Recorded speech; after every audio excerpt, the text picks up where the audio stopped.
예, 4주차네요, 벌써. 여러분들이 복지정책 과정에 이제 들어오신 지도 이제 4주째 접어든다.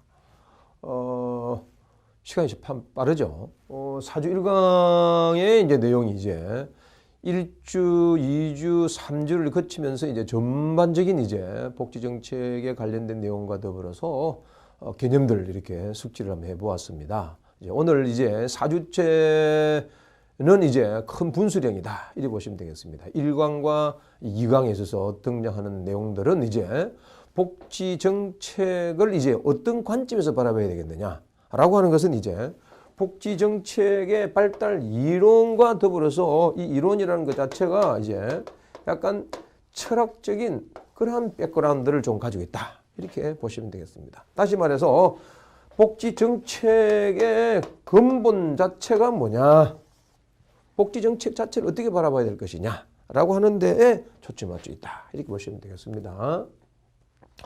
중요한 그러한 이론들이 많이 있습니다. 복지정책을 어떻게 바라봐야 될 것인가 라고 하는 것이 있는데, 양심에 따라서 복지정책을 하면 된다. consciousness라는 얘기죠.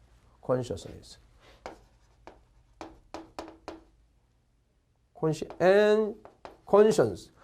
conscience라고 하는 conscience라는 양심이라고 하는 것 자체가 이 콘과 사이언스라는 이야기죠. 이게 통찰력이라는 이야기입니다. 다시 말해서 지금 이렇게 해야 되겠느냐 하지 않아야 되겠느냐 라고 하는 제 핵심적인 내용 자체는 우리 인간의 마인드 안에 있는 양심이 있다는 이야기죠.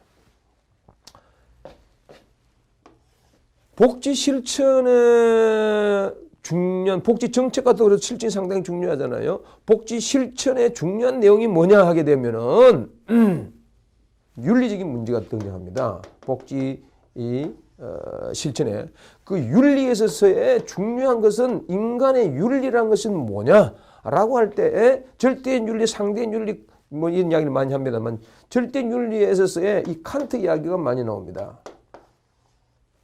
가난한 사람이나 소셜 리커니스를 도와줘야 된다라고 할 때 그 칸트가 이야기하고 있는 그러한 인간의 다른 사람을 도와줘야 되겠다는 그 종교적인 그런 심성 자체가 우리 양심이다라고 이제 이야기하는데, 칸트라는 사람은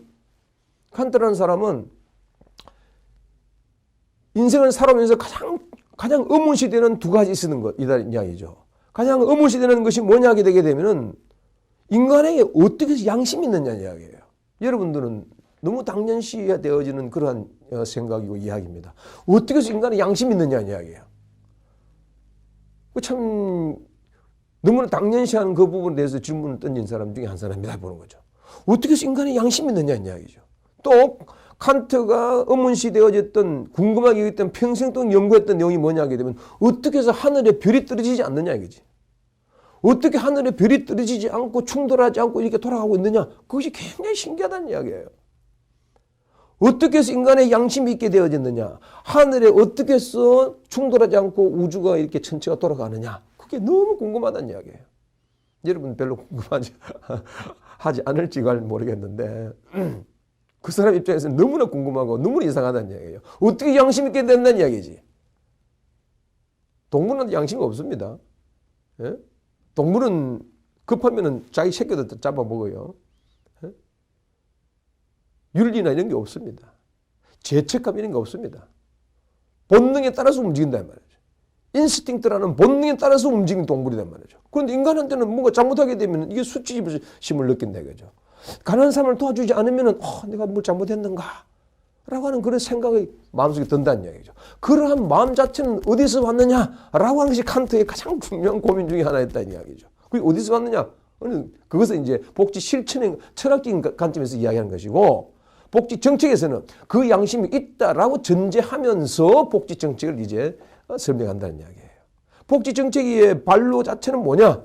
아까 복지의 정책의 이론이라고 했을 때 이론 자체는 철학적인 백그라운드 가지고 있다라고 한 것은 방금 이러한 것과 연결되기 때문에 그렇다는 이야기라는 겁니다.